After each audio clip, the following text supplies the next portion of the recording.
Hello friends, আসসালামু আলাইকুম। আমি এমডি জসিমউদ্দিন খন্দকার, জেক আপডেট টেকনিক চ্যানেলের পক্ষ থেকে আপনাদেরকে জানাচ্ছি ওয়েলকাম। আজকের ভিডিওতে আপনাদের সাথে শেয়ার করব SU full course tutorial in Bangla class 102 voice search SU. অর্থাৎ আজকে আমরা SU full course tutorial in Bangla class 102 এর মধ্যে আজকে আমরা কোন বিষয়টা দেখব, আমাদের ভয়েস সার্চ এসইউ কি, এই ভয়েস সার্চ এসইউ আমরা কেন করব, তারপরে ভয়েস সার্চ এসইউর যে আমাদের মূল কৌশলগুলো আছে, তো সেই সমস্ত বিষয়গুলো আজকে আমরা জানবো। এখানে আমাদের ভয়েস সার্চ এসইউ ছাড়াও আমরা আগের ক্লাসগুলোর মধ্যে আমরা এসইউ কোন বিষয়গুলো নিয়ে আলোচনা করছিলাম। তো আগের ক্লাসগুলোর মধ্যে আমাদের ছিল যে ভিডিও এসইউ, ইমেজ এসইউ, তারপর YouTube SU, local SU, of page SU, তারপর অন পেজ অপটিমাইজেশন, তারপর keyword research, content planning, computer analysis এবং টেকনিক্যাল এসইউর বিভিন্ন বিষয়ের উপর কিন্তু আমার চ্যানেলের মধ্যে ভিডিও দেওয়া আছে। চাইলে আপনারা এই সমস্ত ভিডিওগুলো আমার চ্যানেল থেকে সার্চ দিয়ে দেখতে পারেন। তাছাড়া এখন আপনার আমার চ্যানেলে আসলে কিভাবে একটা ল্যান্ডিং পেজ ডিজাইন করতে হয়, তারপরে ই কমার্স স্টোর বা ই কমার্স সাইট তৈরি করতে হয়, তো সেই সমস্ত বিষয়গুলোর উপরে কিন্তু পার্ট বাই পার্ট ভিডিও আছে। আপনার চ্যানেলে সার্চ দিয়ে সেই ভিডিওগুলো আমার চ্যানেল থেকে দেখতে পারেন। তাছাড়া যদি আপনারা প্লে লিস্টে আসেন, প্লে লিস্টে আসার পরে আপনারা এখানে SEO, e commerce, Elementor, WordPress, Blogger, তাছাড়া আরো ডিজিটাল মার্কেটিং এর বিভিন্ন বিষয়ের উপর বিভিন্ন টাইপের প্লে লিস্ট করা আছে। তো এই প্লে লিস্ট থেকে ভিডিওগুলো দেখলে আপনারা ডিজিটাল মার্কেটিং এর উপর আরো অনেক বেশি জানতে পারবেন। আচ্ছা, যাই হোক, তাহলে চলেন আমাদের আজকে ভিডিও শুরু করি। তাহলে আজকে বলছি এখানে আমরা কি করব, আমাদের এই এসইউর মধ্যে আজকে আমরা এখানে ভয়েস সার্চ এসইউ দেখবো। তো এই ভয়েস সার্চ এসইউর এটার মাধ্যমে কি করব, আমরা আমাদের যে এসইউর যে আমাদের যে কোর্সটা আমরা শুরু করছিলাম, তো এখানে এই যে আমরা এসইউ ক্লাস 1 থেকে শুরু করে, তো এখানে কিন্তু আমাদের আজকে লাস্ট ভিডিও এসইউর উপরে যে 1 আর 2 এখানে ভয়েস সার্চ এসইউর মাধ্যমে আমাদের এসইউ কোর্সটা আমরা এখানে আজকের ভিডিওর মাধ্যমে আমরা কমপ্লিট করব। তো এখন আমাদের এই এসইউর পরে আমরা আমাদের পরবর্তী আমরা কি শুরু করব, আমরা ফাইবারের উপর একটা কোর্স তৈরি করব। তো ফাইবারের উপরে পরবর্তী ক্লাস থেকে আমরা যে একটা কোর্স তৈরি করে সেটার আমরা স্টেপ বাই স্টেপ ভিডিওগুলো করবো। তাহলে চলুন এখন আমাদের আজকের কাজটা আমরা করি। তো এখানে এই ভয়েস সার্চ এসইউ এই বিষয়টা কি সেটা আমরা তাহলে শুরু করলাম। তাহলে ভয়েস সার্চ এসইউ নিয়ে সম্পূর্ণ এবং আপ টু ডেট 2025 সাল অনুযায়ী বাংলা গাইড নিচে দেওয়া হলো। 2025 সালে এসে মানুষ আগের চেয়ে অনেক বেশি ভয়েস কমান্ড ব্যবহার করছে।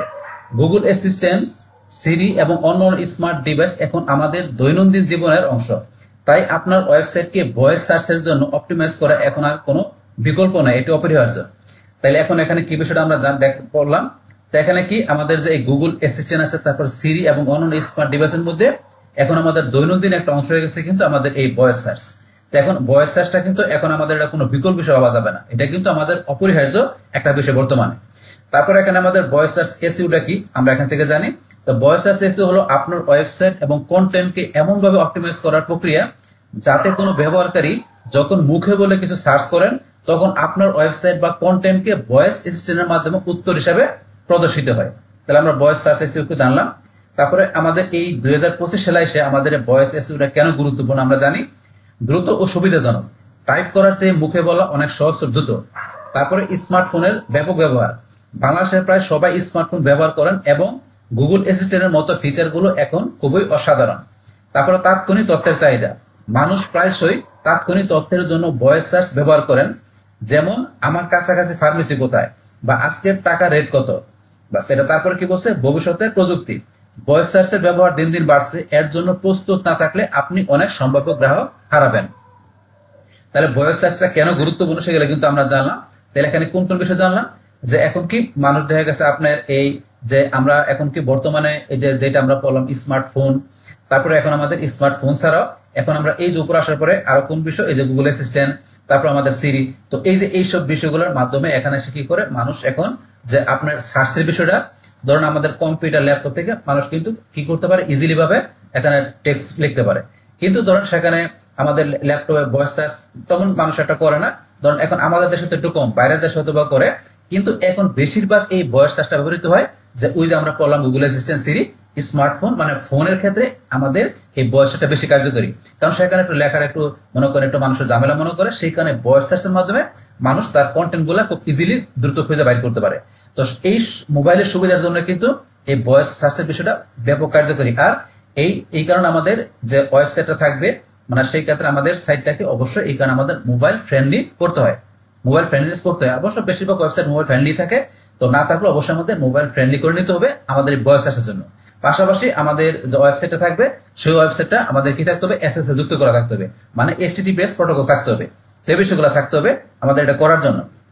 তারপরে ধরেন এখানে আমাদের তো এটা কেন গুরুত্বপূর্ণ জানলাম, তারপরে কি কি বিষয় লাগবে সেটা আমরা জানলাম। তো এখন ধরুন তারপরে এই ভয়েস সার্চ কিন্তু মানুষ কিন্তু ধরেন ওই যে যে কিওয়ার্ডের বিষয় যেটা থাকে এটা কিন্তু মানুষে একটু ধরেন যে লং টেল কিওয়ার্ড দিয়ে সার্চ দেয়, আর এটা আপনাকে এটা প্রশ্ন আকারে সার্চ দেয়, যেন মানুষ কোনো কিছু বিষয়টা জানতে চায়, একটা প্রশ্ন করে, এটা মনে করেন যে কি একটু বড় ধরনের প্রশ্ন করে, একটু লং টেল আকারে প্রশ্ন করে, তো সেইটার উত্তরটা মানুষ পায়। কিন্তু মানুষ কিন্তু শর্ট টেল মানে ছোট আকারে প্রশ্ন করে না, মানে প্রশ্নটা করে একটু বড় আকারে এবং কোনো কিছু মানুষ জানতে চায়, সেই ক্ষেত্রে এই ভয়েস সার্চটা মানুষ কিন্তু ব্যবহার করে। তাইলে আমরা জানলাম কি লং টেল কিওয়ার্ডও লাগে আমাদের এই ভয়েস সার্চের ক্ষেত্রে, পাশাপাশি এখানে মানুষ কোশ্চেন মূলক যে এফএকিউ মানে ফ্রিকোয়েন্টলি আস্কড কোশ্চেন এই প্রশ্ন হিসাবে কিন্তু মানুষ ভয়েস সার্চটা বেশি করে থাকে। তো এই বিষয়গুলো ধরুন লাগে তা আমাদের এই ভয়েস সার্চের ক্ষেত্রে। তো আমার ভয়েস সার্চের কোন কোন বিষয় লাগে, এটা কেন গুরুত্বপূর্ণ, সেগুলো আমরা জেনে গেলাম। এখন আমরা ভয়েস সার্চের ধরন বুঝাটা আমাদের যে এরকম সেটা আমরা একটু জানি। ভয়েস সার্চ অপটিমাইজেশন করার আগে আপনাকে বুঝতে হবে মানুষ কিভাবে মুখে বলে সার্চ করে, এটি টাইপ করে সার্চ করার চেয়ে ভিন্ন। তাহলে এখন আপনার কি এখানে যে ভয়েস সার্চ করার আগে বুঝতে হবে মানুষের ধরনটা, মানুষে মানে কিভাবে ভয়েস সার্চটা করে। প্রথম হচ্ছে কথোপকথন ধরন, মানে কনভারসেশনটা কিভাবে করে। মানুষ ভয়েস অ্যাসিস্ট্যান্টের সাথে বন্ধুর মতো কথা বলে। মানুষ যখন ভয়েস সার্চ করে তখন কিরা আপনার এই ভয়েস অ্যাসিস্ট্যান্টের সাথে কি আপনার বন্ধুর মতো কথা বলে। যেমন টাইপের ক্ষেত্রে মানুষ কি লেখে যে বেস্ট বিরিয়ানি ঢাকা, মানুষ যখন টাইপ করে তখন এই যে বেস্ট বিরিয়ানি ঢাকা এরকম লেখে কিন্তু মানুষ সার্চ করে। কিন্তু যখন এটা আপনার ভয়েস আকারে করে তখন মানুষ কি বলে যে ঢাকার সেরা বিরিয়ানির দোকান কোনটি। তাহলে এটার পরিবর্তে মানুষ ভয়েস সার্চ করলে কি বলে ঢাকার সেরা বিরিয়ানির দোকান কোনটি, এইগুলো কিন্তু মানুষ বইলা তার ইটা বাইর করে যে তার এই যে ঢাকা সেরা বিরিয়ানি দোকান কোনটি, সেটা মানুষ এখান থেকে ভয়েস সার্চের মধ্যে বাইর করে। এবার কিন্তু কাজটা করে এটা হচ্ছে কথোপকথনের বিষয়টা। তারপরে কি প্রশ্ন ভিত্তিক। তাহলে এখন কোশ্চেন ভিত্তিক কিভাবে কাজ করে ভয়েস সার্চ। বেশিরভাগ ভয়েস সার্চই প্রশ্ন আকারে হয়। সাধারণত কে, কি, কোথায়, কখন, কেন, কিভাবে, what, who, where, when, why, how দিয়ে প্রশ্ন শুরু করা হয়। তো এই যে প্রশ্ন ভিত্তিক বিষয়গুলো কিন্তু আমি আগেই বলছি, প্রশ্ন ভিত্তিক বিষয়গুলো তো মানুষ এই ভয়েস সার্চটা বেশি করে থাকে। তো এখন এটা তারপরে যে লং টেল কিওয়ার্ড যেটা আমি বলছিলাম, তো ভয়েস সার্চের কোয়েরি গুলো টাইপ করা কোয়েরির চেয়ে লম্বা নির্দিষ্ট হয়। তাহলে ভয়েস সার্চ করার সময় মানুষ একটু কি যে আপনার এই যে শর্ট টেলের সাথে লং টেল একটু লম্বা আকারে মানুষ বলে, আর সেটা বিশেষ করে এই কোশ্চেন আকারে হয়ে থাকে। তো এই ধরনের সার্চ মানুষ কিন্তু এই ভয়েস সার্চের মাধ্যমে করে। আর সেগুলো মানুষের ধরেন ওই যে অ্যাসিস্ট্যান্ট যেটা বললাম যে আপনার গুগল অ্যাসিস্ট্যান্ট, সিরি, তারপরে স্মার্টফোন, তো এইগুলো ডিভাইস গুলো ব্যবহার করে কিন্তু মানুষ এই ভয়েস সার্চের বিষয়টা বেশি করে থাকে, মানে আপনার এই যে ডেস্কটপ আপনার ল্যাপটপের চাইতে। তারপরে স্থানীয় তথ্যের ধারণা। তো এখন লোকাল ইন্টেন্ট ভয়েস সার্চের একটা বিশাল অংশ স্থানীয় তথ্য খোঁজার জন্য ব্যবহৃত হয়। যেমন আমার কাছাকাছি কোনো এটিএম বুথ আছে, তাহলে এখন ধরেন আপনার যে এই লোকাল ইন্ডিয়ান, তো এখন লোকাল বিজনেসের ক্ষেত্রে মানে লোকাল কোনো একটা এরিয়ার ভিতরে কোনো তথ্য মানুষ খুঁজে পাওয়ার জন্য কি মানুষ ধরেন এই যে এই ভয়েস সার্চের বিষয়টা করে। তো এই বিষয়টা কিন্তু এখানে বলছে যে ভয়েস সার্চের একটা বিশাল অংশ স্থানীয় তথ্য মানে লোকাল এরিয়ার কোনো তথ্য খোঁজার জন্য ব্যবহৃত হয়। যেমন আমার কাছাকাছি এটিএম বুথ কোথায়, বা আমার কাছাকাছি কোন হোটেল কোথায়, রেস্টুরেন্ট কোথায়, মানে ওই যে নিয়ার মি এই শব্দটা ব্যবহার করে আর কি। আমাদের এই লোকাল এসইওর বিষয়টা যেটা কাজ করে লোকাল বিজনেসের ক্ষেত্রে যে নিয়ার মি, তো এই ধরনের বিষয়গুলো ধরুন আপনার এই ব্যবহৃত হয় ভয়েস সার্চের ক্ষেত্রে। তো এগুলো আমরা জানলাম এখানে এই যে ভয়েস সার্চের ধারণগুলো কোন কোন ধরনের হয়ে থাকে। তারপর আমাদের এখন ভয়েস সার্চ এসইওর মূল কৌশলগুলো কি, এই কৌশলগুলো আমরা জানি। এক নম্বর আছে প্রশ্নভিত্তিক কন্টেন্ট তৈরি করুন। তাহলে যেহেতু মানুষ প্রশ্ন করে তাই আপনাকে সরাসরি সেই প্রশ্নের উত্তর দিতে হবে। তো এফএকিউ পেজ তৈরি করুন। তাহলে আপনাকে প্রশ্নের করার পাশাপাশি প্রশ্ন উত্তরগুলো দেওয়ার জন্য আপনাকে কি করতে হবে, আপনার ওয়েবসাইটের মধ্যে এফএকিউ একটা পেজ তৈরি করতে হবে। তো এই বিষয়টা বলছে। তারপরে আপনার ব্যবসা বা সেবা সম্পর্কিত সাধারণ প্রশ্নাবলী যে ফ্রিকোয়েন্টলি আস্কড কোশ্চেন নিয়ে একটি আলাদা পেজ তৈরি করুন। এটি ভয়েস সার্চের জন্য স্বর্ণকণি। যেমন একটি ব্যাংকের ওয়েবসাইট ডিপিএস খোলার নিয়ম কি, বা ক্রেডিট কার্ডের বার্ষিক ফি কত, এই ধরনের প্রশ্নের উত্তর থাকতে পারে। তাহলে এখন কি আপনি কি করতে পারেন যে আপনি এফএকিউ এই টাইপের একটা আপনার আলাদা একটা পেজ তৈরি করতে পারেন। সেখানে আপনি করলে এটা কি এটা বলছে স্বর্ণকণি হিসেবে কাজ করবে। যেমন একটা ব্যাংকের ওয়েবসাইট যদি হয় তাহলে সেক্ষেত্রে ওই ব্যাংকের ওয়েবসাইটের জন্য কোন ধরনের প্রশ্ন থাকতে পারে, যে ডিপিএস খোলার নিয়মটা কি, বা ক্রেডিট কার্ডের বার্ষিক ফি কত, এই ধরনের প্রশ্নের উত্তর থাকতে পারে। আর ব্লগ পোস্টে প্রশ্ন করুন। আপনার যদি ব্লগ পোস্টের ক্ষেত্রে প্রশ্নের বিষয়টা কিরকম হবে, যে আপনার ব্লগ পোস্টের শিরোনাম বা সাবহেডিং, সাবহেডিং এর মধ্যে S2 S3 এরকম S4 এরকম যেগুলো সাবহেডিং থাকে হিসাবে সরাসরি প্রশ্ন করুন এবং তাতে নিচে উত্তর দিন। তাহলে ব্লগ পোস্টের ক্ষেত্রে আপনি প্রশ্ন করবেন, সেগুলো আপনি ব্লগ পোস্টের শিরোনাম বা সাবহেডিং এর মধ্যে আপনি সরাসরি প্রশ্ন করুন এবং তার উত্তর এবং তার নিচে কি আপনি উত্তর দিন। তো এই রকম ক্ষেত্রে আমরা কি করতে পারি, এই প্রশ্নভিত্তিক কন্টেন্ট আমরা তৈরি করতে পারি তা আমাদের সাইডের মধ্যে। বাস তারপর হচ্ছে আমাদের 2 নম্বরে ফিচার স্নিপ টার্গেট করুন। তাহলে এই ফিচার স্নিপ টার্গেটের বিষয়টা কি, যে ফিচার স্নিপ হলো গুগলের সার্চ রেজাল্টের একেবারে উপরে থাকা একটি বক্স যেখানে সরাসরি প্রশ্নের উত্তর দেখানো হয়। তো কেন জরুরি এটা, গুগল অ্যাসিস্ট্যান্ট বা অন্যান্য ভয়েস অ্যাসিস্ট্যান্ট প্রায় সময় তাদের উত্তর সরাসরি এই ফিচার স্নিপ থেকে পড়ে শোনায়। তাহলে এটাকে বলছে গুগল অ্যাসিস্ট্যান্ট বা অন্যান্য যে ভয়েস অ্যাসিস্ট্যান্ট গুলো আছে প্রায় কি করে তাদের উত্তর সরাসরি কি করে এই যে ফিচার স্নিপ যেটা বলতেছে এখান থেকে কি পড়া শোনায়। তারপরে কিভাবে পাবেন এই ফিচার স্নিপ বিষয়টা? কোনো প্রশ্নের উত্তর একটি ছোট প্যারাগ্রাফ 40 থেকে 50 শব্দ বুলেট পয়েন্ট লিস্টে অথবা একটি টেবিলের মাধ্যমে গুছিয়ে রাখুন, উত্তরটি যেন সংক্ষিপ্ত, নির্ভুল এবং সরাসরি হয়। তাহলে কিভাবে পাবেন সেটা কিন্তু আমরা জানলাম। তো এটা হচ্ছে আমাদের ফিচার স্নিপ। আমরা টার্গেট করে ইচ্ছা করলে আমরা এই যে ভয়েস এর বিষয়টা আমরা করতে পারি। বাস তারপর আমাদের 3 নম্বরে কি আছে? স্বাভাবিক ও কথোপকথন ভাষা ব্যবহার করুন। তাহলে আমাদের স্বাভাবিক কথোপকথন ভাষা ব্যবহার করার বিষয়টা কি বলছে? যে আপনার ওয়েবসাইটের লেখাগুলো সহজ ও স্বাভাবিক ভাষায় লিখুন, অতিরিক্ত কঠিন বা প্রযুক্তিগত শব্দ পরিহার করুন। গুগল এমন উত্তর দিতে পছন্দ করে যা একজন সাধারণ মানুষ সহজে বুঝতে পারে। তাহলে স্বাভাবিক কথোপকথন ভাষা ব্যবহারটা কি? যে আপনার ওয়েবসাইটে যে লেখাগুলো থাকবে সেগুলো সহজ থাকতে হবে এবং স্বাভাবিক থাকতে হবে, এভাবে লিখতে হবে। অতিরিক্ত কঠিন বা প্রযুক্তিগত শব্দ আমাদের পরিহার করতে হবে। গুগল এমন উত্তর দিতে পছন্দ করে যা একজন সাধারণ মানুষকে সহজে বুঝতে পারে। তো এই ধরনের স্বাভাবিক আর কথোপকথনের ভাষাগুলো আমাদের থাকতে হবে আমাদের সেই সাইডে, আমাদের যাতে আমাদের কাস্টমাররা ইজিলি বুঝতে পারে, সেটাই গুগল পছন্দ করে। তারপর এখন আমাদের 4 নম্বরে কি? লোকাল এসইওর উপর সর্বোচ্চ গুরুত্ব দিন। তাই লোকাল এসইও আমাদের লোকাল বিজনেসের জন্য লোকাল এসইও এর উপর আমাদের সর্বোচ্চ গুরুত্ব দিতে হবে, কারণ এটার উপর বেশি মানুষ কি করে আপনার ভয়েস সার্চ করে। তাহলে আমরা এখানে পড়ি বিষয়টা কি লিখছে, যে ভয়েস সার্চের একটা বিশাল অংশ আমার কাছাকাছি মানে নিয়ার মি। তাহলে ভয়েস সার্চের একটা বিশাল অংশ কি? যে আমার কাছাকাছি যে নিয়ার মি এই টাইপের। তাহলে আমরা যে কোনো কিছু যে রেস্টুরেন্ট নিয়ার মি বা hotel near me, salon near me, তো এরকম কিন্তু নিয়ার মি লেখা আমাদের যে আমরা যেই এলাকায় বসবাস করি বা যেখানে আছে সেটার আশেপাশে যে রেস্টুরেন্ট, হোটেল বা আমাদের এই সেলুন বা যেটা হোক না কেন এরকম বিষয়গুলো কিন্তু আমরা এই বাইর করে থাকি। আর এই কারণে বলছে যে আমার কাছাকাছি বা নিয়ার মি এই টাইপের বিষয়গুলো আমরা এই লোকাল বিজনেস বা লোকাল এসে কিন্তু আমরা ব্যবহার করি। তো এটা কিন্তু মানুষ এখানে সার্চ দেয়, ভয়েস সার্চ দেয়, মানুষ এই ধরনের বিজনেসের এই বিষয়গুলো মানুষ বাই করে। তো এখন এটা করার জন্য কি আমাদের গুগল বিজনেস প্রোফাইল আপডেট রাখুন। এটি লোকাল ভয়েস সার্চের জন্য সবচেয়ে গুরুত্বপূর্ণ টুল। তাহলে আমাদের এই লোকাল বিজনেস করার জন্য, লোকাল এসির জন্য আমাদের কি গুগল মাই বিজনেস, যে গুগল বিজনেস প্রোফাইলটা আমাদের কি করতে হবে? এটা অল টাইম আমাদের এটা তৈরি করে রাখার পর এটা আমাদের অল টাইম কি করতে হবে? যে এটা আমাদের আপডেট রাখতে হবে। এটা লোকাল ভয়েস সার্চের জন্য কি সবচেয়ে একটা গুরুত্বপূর্ণ টুল। তো এই যে গুগল বিজনেস প্রোফাইল এই বিষয়টা বলছে, এটার উপর কিন্তু অলরেডি ভিডিও আমার চ্যানেলে দেওয়া আছে। তো এই যে আপনারা এখানে আসলে আপনারা ধরেন এই যে মানে চ্যাটটা আসলে যে গুগল বিজনেস প্রোফাইলটা আমরা কিভাবে মানে অ্যাড করতে পারি, এডিট করতে পারি, রিমুভ করতে পারি। এই যে আপনার এখানে 94 ক্লাস 94 আর 95 এই দুইটা ভিডিওর মধ্যে আপনার দুইটা ভিডিও আবার একত্রে দেওয়া আছে। তো এটা দুইটা ভিডিও বা ভিডিও দেখলে আপনি এখান থেকে এই গুগল বিজনেস প্রোফাইল তৈরি করা, আপনি এটা এডিট করা, তারপর রিমুভ করা, কি ভেরিফাই করতে হবে, সব বিষয়গুলো এই ভিডিওতে আমার বলা আছে। তখন চাইলে আপনি ভিডিওগুলো দেখতে পারেন। তো এখন এই যে এটাই বলছে লোকাল ভয়েসের জন্য আপনার সবচেয়ে গুরুত্বপূর্ণ টুল হচ্ছে গুগল বিজনেস প্রোফাইল। এটা আপনাকে তৈরি করতে হবে, আপডেট করে রাখতে হবে। তারপরে কি এখানে আমাদের বলছে এই বিষয়ে আপনার প্রোফাইলটি ভেরিফাই করুন। আপনার গুগল বিজনেস প্রোফাইলটা ভেরিফাই করতে হবে। সেখানে আপনার কি বলছে? ব্যবসার নাম, ঠিকানা, ফোন নম্বর, এনআইপি যেটা বলে নেম, অ্যাড্রেস, ফোন, সব জায়গায় 100% নির্ভুল একই রাখুন। তাহলে এখন আপনার যে বিজনেস প্রোফাইলটা থাকবে সেটার আপনার যে ঠিকানা আপনার থাকবে, বিজনেসের নামটা, ফোন নম্বরটা সব জায়গায় 100% আপনার নির্ভুল থাকতে হবে ও একই রকম থাকতে হবে। তারপরে ব্যবসার খোলার সময়, ছুটির দিন, সার্ভিস মেনু ইত্যাদি সঠিকভাবে পূরণ করুন। তো এটা খোলার সময় আমাদেরকে যে আমাদের ব্যবসাটা খোলার যে সময়টা মানে বিজনেস আওয়ারটা, তারপরে আমাদের বিজনেস ছুটির দিন কবে, তারপরে সার্ভিসের যে কি কি সার্ভিস থাকবে সেই মেনুগুলো আমাদের সঠিকভাবে পূরণ করতে হবে। তারপরে গ্রাহকের কাছ থেকে পজিটিভ রিভিউ, তাই ওদের রিভিউটা কিন্তু আমাদের এখন বিজনেস প্রোফাইলে এই লোকাল বিজনেস প্রোফাইলে আমাদের কিন্তু একটা গুরুত্বপূর্ণ দিক আমাদের র্যাঙ্কিং এর জন্য। সেই ক্ষেত্রে আমাদের এই যে রিভিউটা পাবলিকের কাছ থেকে আমাদের যে পজিটিভ রিভিউটা আমাদের নেওয়ার চেষ্টা করতে হবে, কারণ এই রিভিউতে যদি ভালো হয় সেক্ষেত্রে আমাদের লোকাল বিজনেসটা র্যাঙ্কিং এ খুব গুগল দ্রুত নিয়ে আসে। এই কারণে রিভিউটা কিন্তু আমাদের এখানে ব্যাকলিং এর পাশাপাশি এটা একটা গুরুত্বপূর্ণ দিক। তো এই বিষয়টা আমাদের করতে হবে। তাহলে গ্রাহকের কাছ থেকে পজিটিভ রিভিউ সংগ্রহ করা বলছে। তারপর উদাহরণ, যখন কেউ বলে আমার কাছাকাছি কোনো ভালো রেস্টুরেন্ট আছে, গুগল তার উত্তর সরাসরি গুগল বিজনেস প্রোফাইল থেকে নেয়। তাহলে যখন কি করে মানুষ কোনো লেখা সার্চ দেয় আমার কাছাকাছি কোনো ভালো রেস্টুরেন্ট আছে, তখন কি করে মানুষ এই ধরনের আপনার লেখা আপনার যদি মানুষ ভয়েস সার্চ করে বলে, এই ধরনের আপনার কিওয়ার্ড যদি মানুষ ভয়েস সার্চ করে বলে, তো সেক্ষেত্রে গুগল কোথা থেকে উত্তরটা নেয়? ওই গুগল বিজনেস প্রোফাইলের মধ্যে থেকে সেখান থেকে উত্তরটা নেয়, মানুষকে কি করে এটা সার্চ করে বাইর করে দেখায়।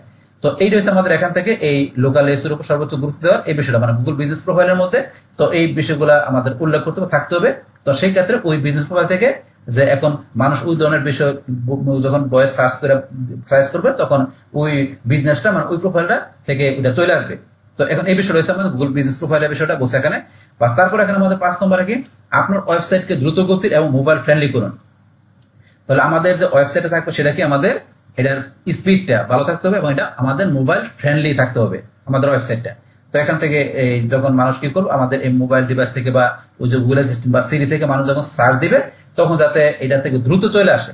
কারণ আপনার যখন মানুষের মুখে বলবে সাথে সাথে মানুষ আনসারটা চায়, সেখানে কিন্তু আপনার ওয়েবসাইট স্পিডটা যদি ভালো না থাকে তাহলে কিন্তু সেটা গুগল প্রায়োরিটি দিবে না। তাহলে অবশ্যই আপনার ওয়েবসাইটের স্পিডটা ভালো থাকতে হবে এবং সেটা একটা মোবাইল ফ্রেন্ডলি হয় সেই দিকে খেয়াল রাখতে হবে আপনার এই ভয়েস সার্চের মাধ্যমে আপনার এখান থেকে ওয়েবসাইট র্যাঙ্কিং করার জন্য।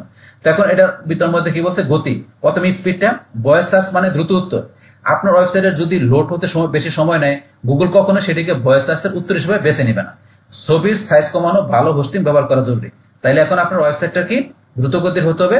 আপনার ওয়েবসাইটে যদি লোড হতে সময় লাগে তাহলে উত্তর দিতে অনেক সময় নেয়, মানুষ যখন ভয়েস সার্চ করবে সেটা কিন্তু গুগল আপনার কি সার্চ হিসেবে উত্তর হিসেবে সেটা বেছে নিবে না। গুগল সেটাকে আপনার তাড়াতাড়ি নিবে না, মানে সেই ওয়েবসাইটটা আপনার গুগল সেটা গুরুত্ব দিবে না। সেই ক্ষেত্রে আপনার কি করতে হবে, আপনার ছবির সাইজ কমানোর পাশাপাশি আপনাকে ভালো হোস্টিংটা ব্যবহার করতে হবে এই বিষয়টা। তারপরে এখানে আপনার ভালো হোস্টিং এর পাশাপাশি আপনার ধরেন যে ইটা আপনার থাকতে হবে যে ওই যে আপনার যে প্রটোকলের যে বিষয়টা আমরা যেটা বলছিলাম, যেখানে আপনার যে এসএসএল সার্টিফিকেট যুক্ত আপনার প্রটোকল থাকতে হবে, যে সেটা আপনার এইচটিটিপিএস থাকতে হবে সেটা। তো এই কারণে ভালো হোস্টিং আমাদের ব্যবহার করা জরুরি। তারপরে মোবাইল ফ্রেন্ডলি, প্রায় সব ভয়েস সার্চ মোবাইল ফোন থেকে করা হয়। আপনার ওয়েবসাইট যদি মোবাইল ঠিক মতো না খোলে তাহলে আপনি শুরুতেই প্রতিযোগিতা থেকে বাদ করে যাবেন। তাহলে এই মোবাইল ফ্রেন্ড যেটা আমরা অলরেডি আগে বলছি, তা আপনার ওয়েবসাইটে যদি মোবাইল থেকে আপনার যে এটা ইজিলি ওপেন না হয়, তাহলে এটা না হলে তাহলে আপনার এই যে মানুষ যে ভয়েস সার্চ করবে সেখান থেকে আপনি বাদ করে যাবেন। তো এই বিষয়গুলো আমাদের থাকতে হবে আমাদের ওয়েবসাইটের মধ্যে। তারপর 6 নম্বরে কি স্ট্রাকচার ডেটা ব্যবহার করুন। তো এটি একটি টেকনিক্যাল এসইও কৌশল যা সার্চ ইঞ্জিনকে আপনার কন্টেন্ট সম্পর্কে আরো ভালোভাবে বুঝতে সাহায্য করে। তো কিভাবে কাজ করে এটা, এটি এক ধরনের বিশেষ কোড মানে স্কিমা মার্কআপ যা আপনার ওয়েবসাইটের তথ্যের যেমন ঠিকানা, ফোন নম্বর, প্রশ্ন উত্তর একটি কাঠামো তৈরি করে। তো এখন এইটা কিভাবে কাজ করে, এটা কিন্তু আমাদের টেকনিক্যাল এসইও একটা বিষয়, যে স্ট্রাকচার ডাটা যেটা আছে আর এটা স্কিমা মার্কআপ। তো স্কিমা মার্কআপের উপর কিন্তু আমার এখানে একটা আলাদা ভিডিও দেওয়া আছে। আপনারা যদি এখানে সার্চ দেন যে স্কিমা মার্কআপ এটা লেখা সার্চ দিলে আপনার ধরেন স্কিমা মার্কআপের উপর কমপ্লিট আলাদা একটা ভিডিও দেওয়া আছে। এই যে স্কিমা মার্কআপ, এই দেখেন 1 ঘন্টা 22 মিনিটের এই ভিডিওর মধ্যে স্কিমা মার্কআপ সম্বন্ধে ডিটেইলস বলা আছে। তো এই স্কিমা মার্কআপটা কিভাবে করতে হয় সেটা প্র্যাকটিক্যালি এখানে থিওরিক্যাল প্র্যাকটিক্যালি আমি কিন্তু এখানে বিষয়টা দেখাইছি। তো এই ভিডিওটা দেখলে স্কিমা মার্কআপ সম্বন্ধে আপনারা ডিটেইলস ক্লিয়ার হতে পারবেন।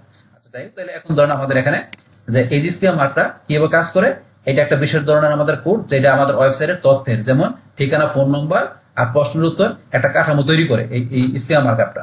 তারপরে কোনগুলো জরুরি, যে লোকাল বিজনেসের ক্ষেত্রে স্কিমা দরকার, আমাদের লোকাল বিজনেস স্কিমা করতে হবে। তারপরে এফএকিউ পেজ স্কিমা, আমাদের স্কিমার মধ্যে কিন্তু লোকাল বিজনেস স্কিম আছে, এফএকিউ স্কিম আছে, তারপরে হাউ টু স্কিম আছে। তো এই যে এই স্কিমাগুলো কিন্তু আমাদের ভয়েস সার্চের জন্য বিশেষভাবে কার্যকরী। তো ওয়ার্ডপ্রেস ব্যবহার করলে আমরা র্যাঙ্কমেথ বা ইওস টেস্ট প্লাগইনের গুলো এই স্কিমা যুক্ত করতে সাহায্য করে। যদি আমরা ওয়ার্ডপ্রেস ব্যবহার করি, এই আমরা সিএমএস ব্যবহার করি, তাহলে কিন্তু র্যাঙ্কমেথ বা আমাদের যে ইওস টেস্ট আছে এই আমাদের এই প্লাগইনসের মাধ্যমে আমরা কি স্কিমাটা যুক্ত করতে পারি। তাহলে আমরা কিন্তু এখানে জানলাম যে এখানে আমাদের এই স্ট্রাকচার ডেটা ব্যবহারের বিষয়টা কিভাবে করতে হবে ভয়েস সার্চের ক্ষেত্রে। বাস তাহলে এখন আমরা এগুলো জানলাম, এখন আমরা সারসংক্ষেপ চেকলিস্ট তার উপরে বিষয়গুলো জানার পরে এখন আমরা এখান থেকে সবশেষে যে টোটাল সামারিটা কি, যে ওভারভিউটা কি আমরা জানি। তার সারসংক্ষেপ চেকলিস্টে কি লেখা আছে, আপনার ওয়েবসাইটকে ভয়েস সার্চের জন্য প্রস্তুত করতে নিচের তালিকাগুলো মিলিয়ে নিন। 1 নম্বরে কি আপনি কি প্রশ্নভিত্তিক কন্টেন্ট মানে এফএকিউ তৈরি করছেন। তারপরে কি আপনার কন্টেন্টের ভাষা কি সহজ স্বাভাবিক, আপনি কি ফিচার স্ন্যাপ এর জন্য কন্টেন্ট অপটিমাইজ করেছেন, আপনার গুগল বিজনেস প্রোফাইল কি সম্পূর্ণ ও আপ টু ডেট, আপনার ওয়েবসাইট কি মোবাইল ফ্রেন্ডলি এবং দ্রুত লোড হয়, আপনি কি এফএকিউ পেজ বা লোকাল বিজনেস স্কিমা মার্কআপ ব্যবহার করছেন। তো এই বিষয়গুলো আমরা করছি কিনা, আমরা এতক্ষণ যেগুলো পড়লাম তার ভিতরে এই বিষয়গুলো আমাদের আছে কিনা, যে আমরা যে এই ভয়েস সার্চের জন্য আমাদের যে সাইটটা কি করবে, যে কাজ করবে, সেই ক্ষেত্রে এই বিষয়গুলো আমাদের আছে কিনা আমাদের এই সাইটের মধ্যে। আমাদের যে সাইটটা আমরা করব সেখানে আমাদের এই বিষয়গুলো আছে কিনা এগুলো আমাদের মিলে নিতে বলছে। তো এখন লাস্টে তারপর কি বলছে, ভয়েস সার্চ এখন আর ভবিষ্যৎ প্রযুক্তি নয়, এটি বর্তমান। তাই আজই আপনার ওয়েবসাইটকে এর জন্য প্রস্তুত করুন। তাইলে আমরা আগে মনে করতাম কি যে ভয়েস সার্চটাকে এটা ভবিষ্যতে আসলে পরে আমরা করবো, কিন্তু ভবিষ্যৎ বলতে 2025 আসা কিন্তু এখন অলরেডি এটা আমাদের ধরেন যে অন্যান্য দেশের পাশাপাশি আমাদের বাংলাদেশে কিন্তু ভয়েস সার্চটা মোটামুটি এখন চালু হয়ে গেছে। তবে অন্যান্য দেশে বেশি, বাংলাদেশে এখন চালু হয়ে গেছে। এই কারণে এটার ভবিষ্যৎ মনে না করে বর্তমানে আমাদের ওয়েবসাইটের ভিতরে আমাদের এই ভয়েস সার্চ আমাদের এই এসইও বিষয়টা আমাদের ব্যবহার করতে হবে। তো ওয়েবসাইটটাকে আমাদের র্যাঙ্কিং এ ভালোভাবে নেওয়ার জন্য এবং আমাদের কম্পিউটারের সাথে আমাদের টিকা থেকে আমাদের ওয়েবসাইটটাকে কি করার জন্য, ভিজিটরের কাছে মানে ইজিলি পৌঁছানোর জন্য, পাশাপাশি সার্চ ইঞ্জিনের র্যাঙ্কে টপে নেওয়ার জন্য এই ভয়েস সার্চ আমাদের অন্যান্য এসইওর পাশাপাশি করতে হবে। বাস তাইলে আমরা এখানে আজকের ভিডিওতে আমরা কি দেখলাম, যে এখানে আমাদের এই যে ভয়েস সার্চ এসইওর বিষয়টা কি, এটা কেন গুরুত্বপূর্ণ, তো এটার যে করার কৌশলগুলা মানে কি মূল কৌশলগুলো সেগুলো আমরা জানলাম। বাস তাহলে এই আমাদের এখনকার বিষয়টা মূলত আমাদের আজকের ভিডিও। ডিয়ার ফ্রেন্ডস, আমার আজকের এই SEO full course tutor in Bangla class 102 voice search SEO এই ভিডিও যদি আপনাদের কাছে ভালো লেগে থাকে কিংবা ভিডিও থেকে আপনারা কিছু শিখে থাকেন, উপকৃত হয়ে থাকেন, তাহলে আমার এই জে ক্যাপ্টেন টেকনিক চ্যানেলটা আপনারা সাবস্ক্রাইব করবেন, লাইক করবেন, কমেন্ট করবেন এবং সবার সাথে শেয়ার করবেন। Thanks everybody.